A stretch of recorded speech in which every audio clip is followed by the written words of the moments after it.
Hello everyone.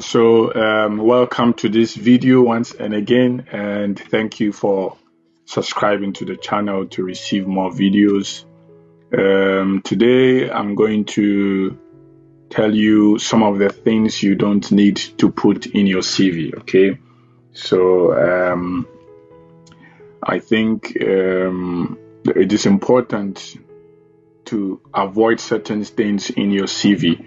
For those who have watched the previous videos on CVs, you've known that there has been a lot of improvement in our CV drafting.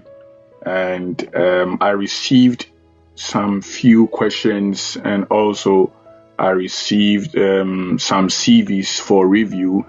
And I realized that even though you guys have implemented the part 1 and part 2 of the CV, there are also some hitches and few mistakes that we may also have to look at. Very, very important, because I think it's also good to have time for your CV.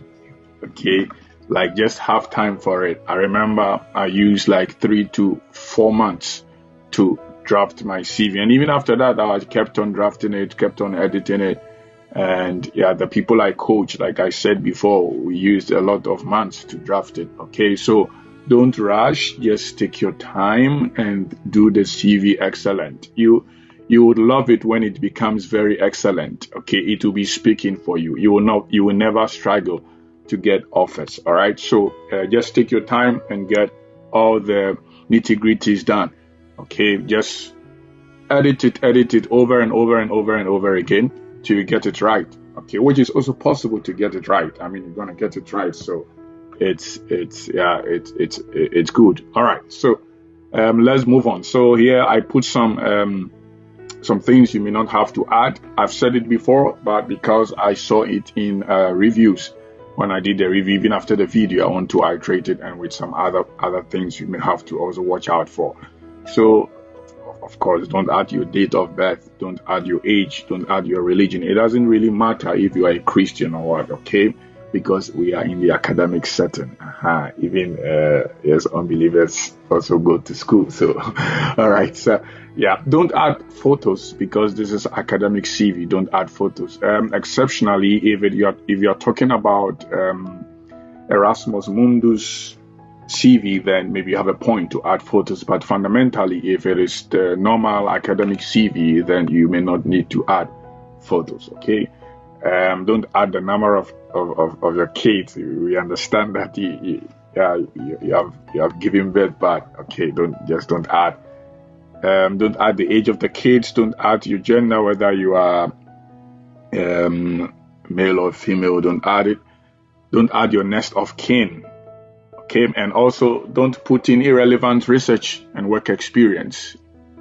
Yeah, for example, if you studied accounting, okay, in school, so you have a Bachelor of Science in accounting or business administration, and then after school, because there was no job, you worked in the electoral commission, and in the electoral commission you didn't work in the financial sector. You worked as, how do we call it, a polling station guy or whatsoever. Now, there is a very good research, but it is not really relevant to when you are applying for a business administration program. All right, so sometimes just sieve your research work, sieve your work experience, and then use them in your CV. Yeah. Sometimes with the research, you may not want to be very strict, because the research, you may not have enough. If you don't have enough research, just put research that are not even in line. I mean, they speak for you that you have been in the research domain, but especially for work experience, you may not have to add it, especially if it comes to academic CV. Okay, so you may be a very good content creator on TikTok, Instagram, or Facebook with a lot of followers, but I'm not sure it's good to also add it. Just don't add. Okay, no hobbies. I mean, don't add hobbies. And also in your CV, the first, under the education, if you remember, you may not also have to add primary school. Okay, other school of thought even argue that we should not add senior high school. But for me, personally, I choose to add senior high school because I have some awards from my senior high school that I want to put in my CV. Okay, so for me, that's personal. Almost every CV I see, they don't add WASI or senior high school, but I add because I know that if I receive my honors and awards without my awards from SHS, I will not get enough. So I add my WASI under my education, and then I add some honors and awards I got from the senior high school. All right, so feel free to add. I mean, there's no penalty. Of course, that's what I used, and I got the office, so it doesn't really matter. But yeah, for primary school, please don't add.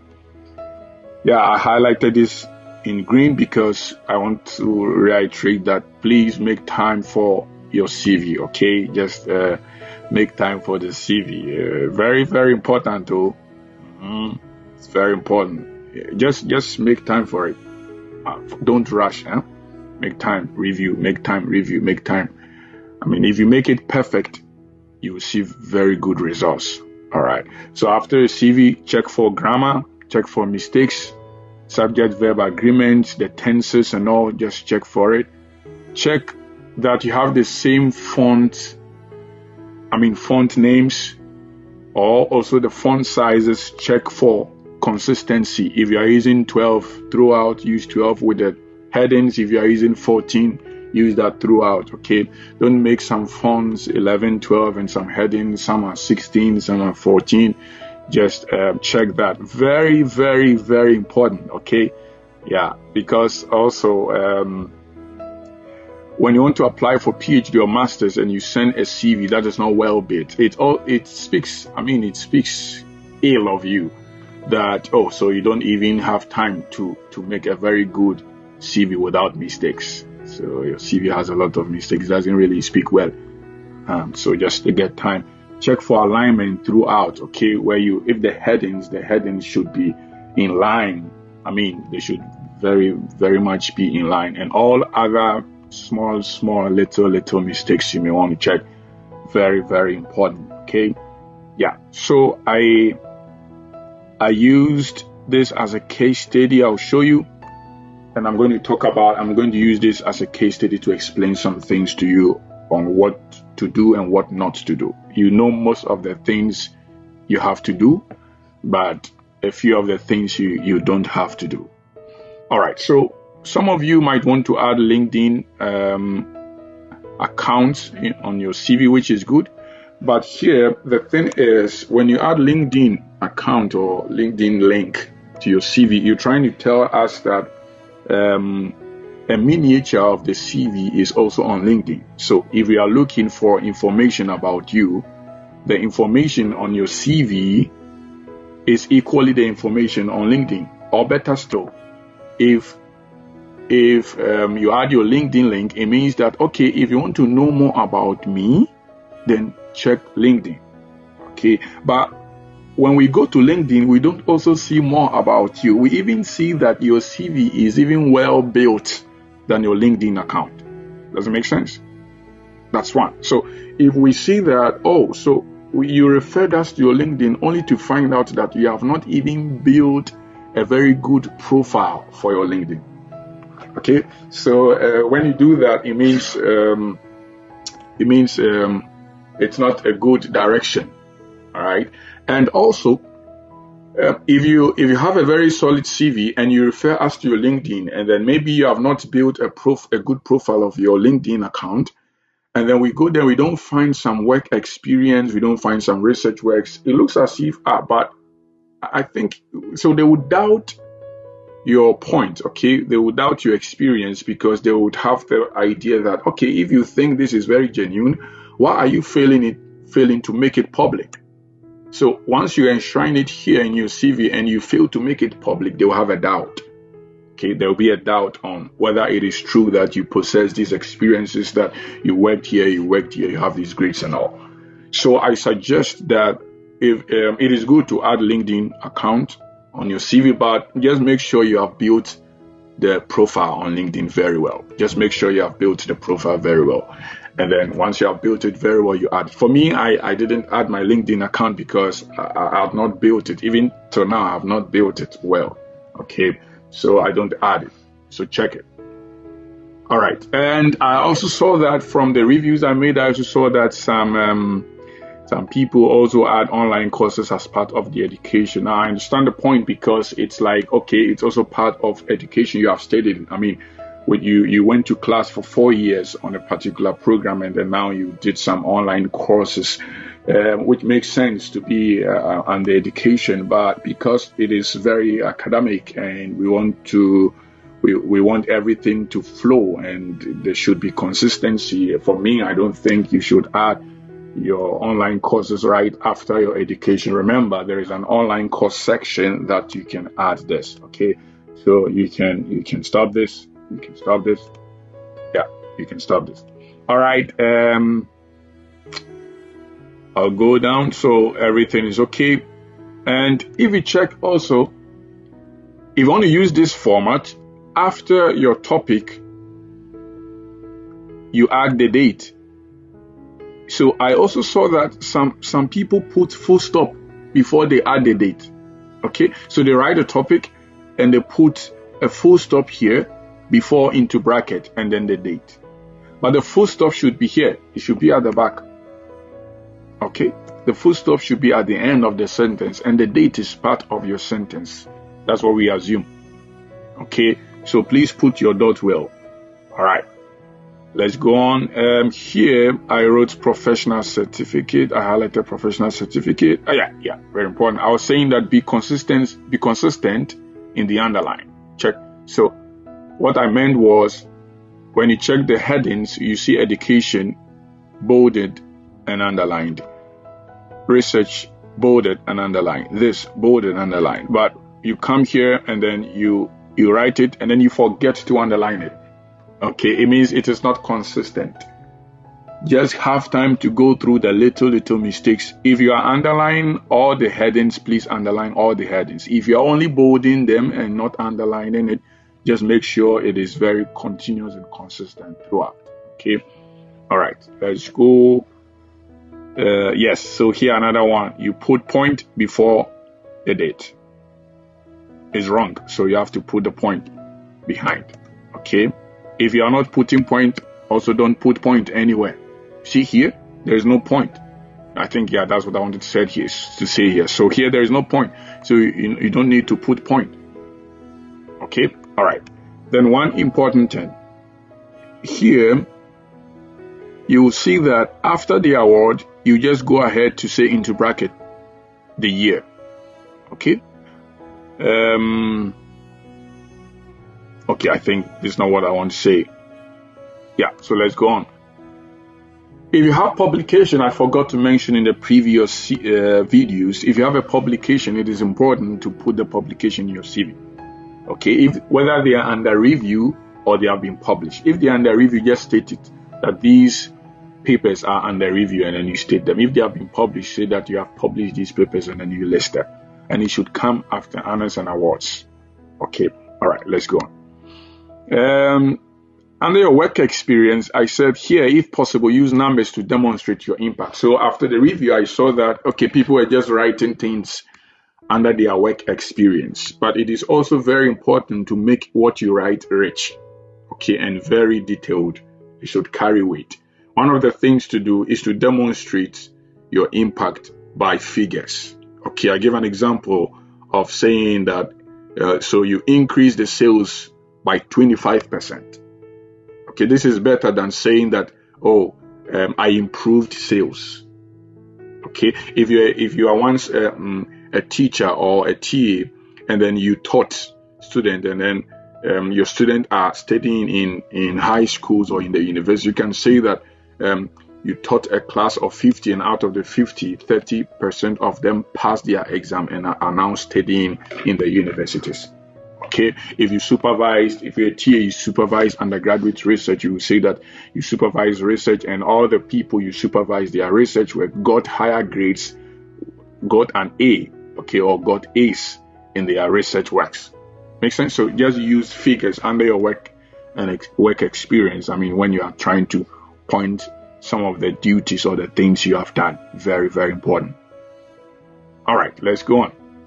So here, what did I write? So the profession first. All right, so I saw also that under the work experience, people write the name of the company first, and then they write the profession. So they write, for example, here, Ghana Energy Commission as the first point, and then the next point they say they were graduate engineers. You understand? So you may not have to do that. Okay, you may not have to do that. And yeah, I think people also write the company names twice, like this: Ghana Graduate Engineer, Ghana Energy Commission. Then under they say Ghana Energy Commission again. Maybe they forget. Okay, maybe sometimes you forget, but just make sure you go over once and again, one time, just check every bit. Okay, so I suggest that you put the exact profession first. For example, graduate engineer. For example, accountant. Okay, for example, graduate trainee, something like that. Civil engineer first before you say the company. All right. So here, industrial intern will come first before you say the company, something like that.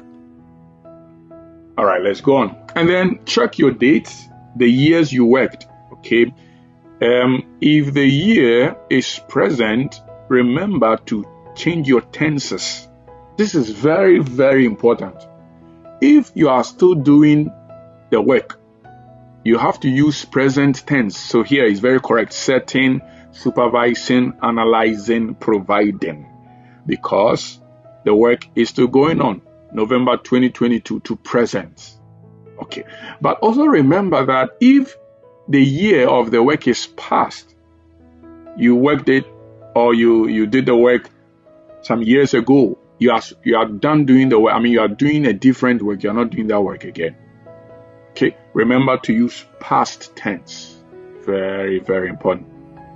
Okay, and the problem is sometimes you remember to use past tense for some of the bullet point, and then you forget to use past for some of them.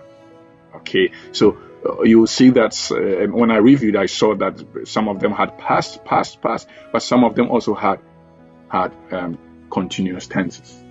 Okay, meanwhile, you are done with that work experience. You are done doing the work. You have left the company. I mean, you worked it in the past. So make sure you use past tense when the work is past. All right.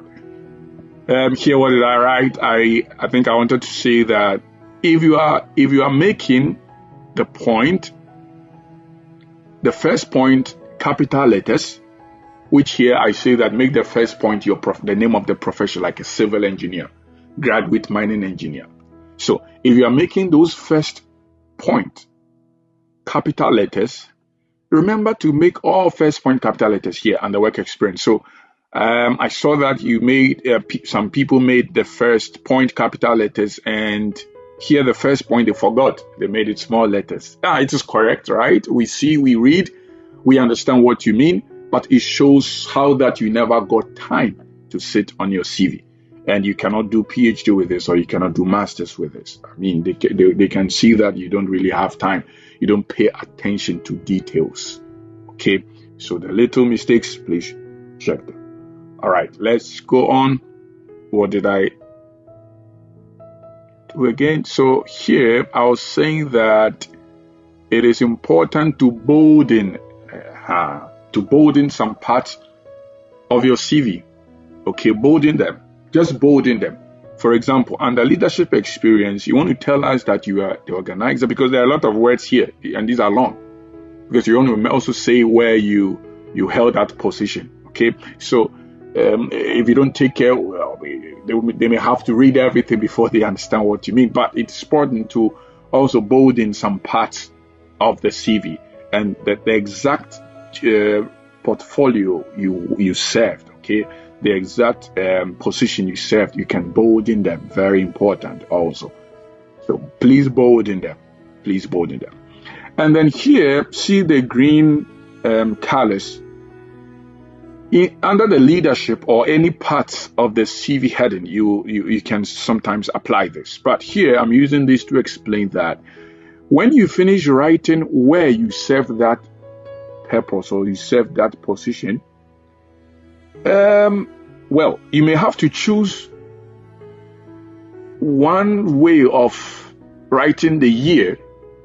Okay, you may have to choose one method of separating the name of the place you worked and the year or something like that. I mean, for example, if you say course representative, Department of Petroleum Engineering, after that, what do you want to do before you write KNUST 2020? Is it comma or is it a dash? If it is a dash, make sure it runs through. Okay? If it is a comma, make sure it runs through. Of course, you cannot use dash somewhere, you can then use comma elsewhere. It should flow. And some people also don't use anything. One they use dash, one they use comma, for example, like this. One they don't use anything. Okay, so you may have to check. If it is dash, please use dash throughout. If it is comma, use comma throughout. All is correct. You can use any of them, is correct. But make sure there is consistency. Okay, all right. Yes. And presentations. So the presentations, you may not have to write, for example, bullet 1, presentation on investigation of claims as supplementary. You may not have to say presentation on again. You may not have to use the word presentation again. Okay. Some of you also said under presentation, you say I presented on. No, you don't have to say present again. Just go ahead. Investigation of claims as supplementary cementitious material. Go ahead again. The role of student politicians in national development, something like that. Just go ahead and talk about it. You don't have to say presentation again. Okay. I think I forgot to say something here under the leadership. I forgot. So the year, if you only say 2021 to 2022, you are using dash to also separate. I mean the yellow colors, please say. So it's either use a slash, okay, to differentiate your years, or use dash. Use one. You cannot say 2021 to 2022 and 2027 slash 2017, to 2018. I mean, please use one. Okay. If you are using dash, use dash. If you are using slash, use slash. All is correct. Yes. What did I say here? Yeah. I said that if you don't have volunteers, apply for some. So I saw some CVs where they didn't have volunteering works, and I asked them, they said they don't have volunteering works. Okay, that makes sense because, of course, we didn't know that some of these things are very important. We didn't know when we're growing up or when we're in school, so it makes sense. But we cannot also tell them that we don't have volunteering works. It dilutes the purity, okay, or the strength of your CV. So I was saying that you can apply for some. You can just give an application. You want to serve as a volunteer work in the church, in some union, in some company, even on campus, elsewhere. Just apply to volunteer, okay, and get some volunteering works. It can be online works, it can be face-to-face, it can be anywhere, okay. All right, and then so that you can get volunteering works as part of your CV. I also saw that some added miscellaneous to their CV, and then I understand miscellaneous. They want to talk about the fact that, okay, aside academics, they also play football, they also like reading articles, they enjoy research, which is also good. But for me, I suggest that if you don't add, okay, just leave it. What you have said is enough. What you have said throughout the whole CV is enough for us to know that you are very competent or something like that. So you may not have to add miscellaneous, or it's the same as hobbies. So don't add hobbies. And if you want to say that you like reading articles and enjoy research, you may not have to say it because your CV should show it. and that's particularly under your research experience. Okay, so this is it. For me, I'll take this out, miscellaneous out, and then yes. So, of course, available on request is your references, and then that's it. All right. So I'm going to also show you how to make good use of space in your CV, because your CV should not be more than 2 pages or 2.5 pages. Okay, it should not be up to 3. I mean, it should not be up to 3 pages. So it should be 2 pages and a little small, or even 2 pages is excellent. All right. So here we can make good use of the rulers. If you check the left side of the Microsoft Word page, you see some rulers. This, okay, and then you see one up here. If you can see one up here, and then this ruler. So we can make good use of them. Okay, the first thing we can stretch is the space up here. You see that there is a space up here, the footers and the headers place or region.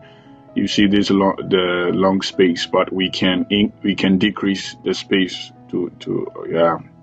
All right, so this is what we can do. You can click on any space on the Microsoft Word and then locate the ruler left here, and then you can stretch, click and drag it up, and then you see that it is reducing the space up there to create space for you. Okay, if you cannot find the ruler here, you can go to view, and then you see ruler, and then if it's not marked, you make sure it is marked or it is ticked. You click on it to tick it, and then you have your ruler here. All right. One other way to also make good use of space is to stretch it sideways from the left to right. So if you click on any space on the sheet, you will see the rulers here. You see these rulers here.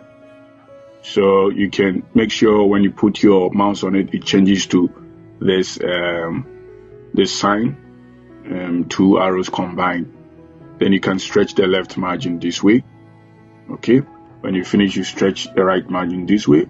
When you do that, you will see that your CV is reducing in pages, number of pages.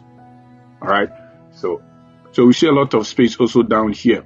It means that what we did to the top, okay, what we did to the top, remember we increased this margin. What we did to the top, we have to also do it down here. So you come down here and you see the margin, the bottom margin here. You click on it, you make sure your mouse changes to this sign, and then you drag it down. Okay, yeah. I think this should be the final version of the CV, and please make time to work on your CV very well. If you finish working on it, it will give you hope. Okay, and it will also increase your confidence in your applications. All right, all the best. And I know there is a lot of work. I know it's not easy. Like if you sit down to work on it, it takes time. It takes a lot of effort. It's not easy. Huh? I understand. I know it's not easy. I was also there before. It's not easy at all, but it is possible. All right, it is possible. Just put in energy, put in your work. Yeah, and then do your best. Do your best. Okay. All right. Enjoy the rest of your day. All the best, and have a good bye. Thank you.